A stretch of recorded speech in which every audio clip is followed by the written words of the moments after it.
So mga kakose, let's prepare 1 cup milk na ating gagamitin para sa ating donut. So lagay natin siya sa microwave oven ng 30 seconds. Wow, ang pogi. Kasama ng butter. Para iisa na ang largahan. So after nyan, lagay natin sa ating mixing bowl. Yan. Kasabay na rin po ang ating butter.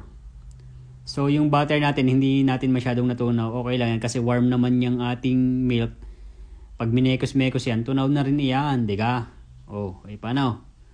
So lagay natin ang ating 1 tablespoon of salt. Then atin ang isusunod ang ating 1/4 cup ng white sugar. So pagkatapos yan, mekos-mekos na natin yan. Nang papagayon, papaganyan.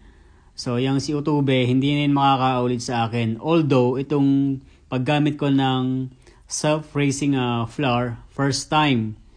Dahil ayoko munang gumamit ng yeast. So susubukan natin to. So lagay tayo ng 3 1/4 cups ng ating self-raising flour. Nauutal pa kaya dahan-dahan.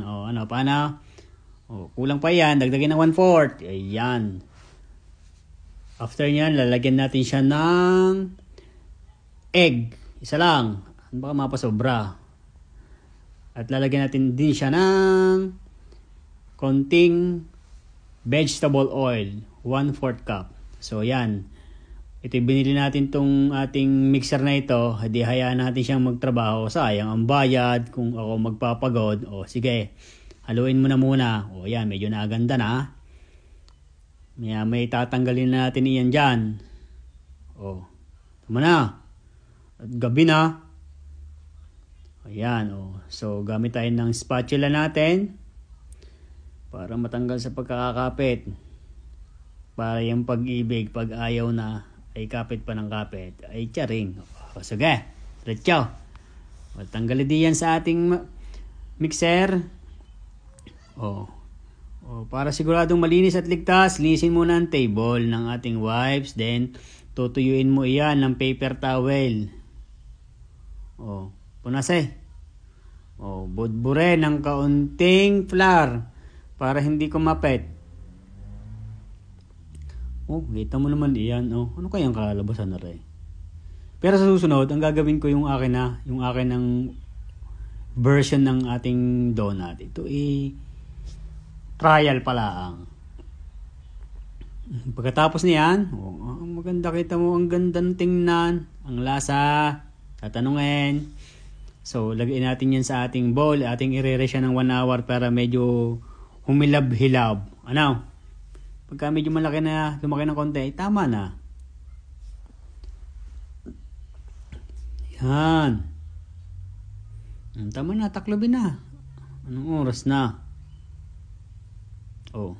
Lagyan ng plastic para mas malinis. Paano? Diyan ka muna. Habang ikaw hinihintay lumaki, magpe-prepare tayo ng ating toppings, ng ating chocolate. Nagpainit na tayo ng ating tubig. Dito mo naman yan.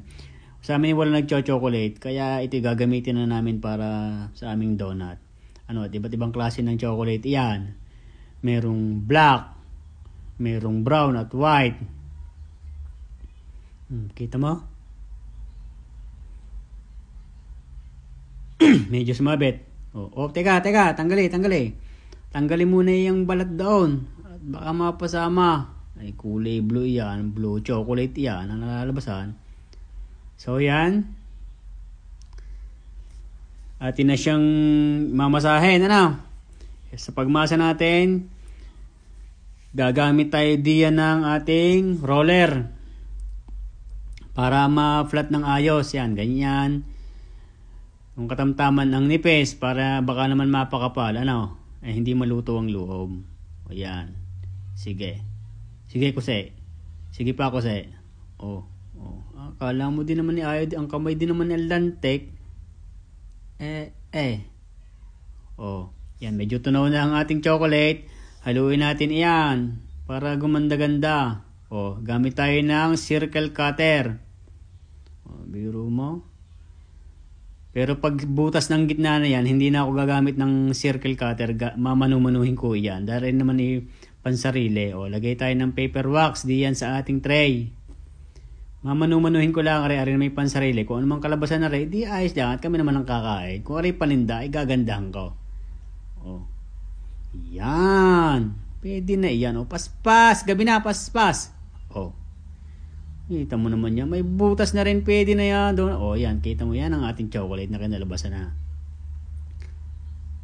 So, tayo muna magtotosta ng konting kasoy. Ano? Para ating mapaganda-ganda na ang toppings natin. Ano yung sagit lang yan? Mga 6 minutes. By 200. Aba, teka. Baka naman masunog aray. O, anong kinukuskus mo diyan? Anong ginagalaw mo diyan? O, mamaya na yan. Mamaya na yan. O, ito muna. So, painit tayo ng ating kawali. Lalagay tayo ng ating vegetable oil. Hindi pwedeng itapon yan pagkatapos at pwede pa yan gamitin. O, yan. Prito na tayo. Pagkalagay na yan sa pinakamahinang apoy po para hindi masunog. Ano? Tapos ating babalik-balik ta rin yan. Yan. O, balik ta rin para maging even ang kanyang pagkakaluto. So, yan o. Medyo okay na din naman. Oh. Yeah, oh. Naku po, nasunog. Nasunog ang kasoy. Pwede na. Yan naman mas malasa, mas sunog, mas malasa. O, kita mo. Dahan-dahan. Yan. Lublube. I-dip ang ating donut sa tsokolate.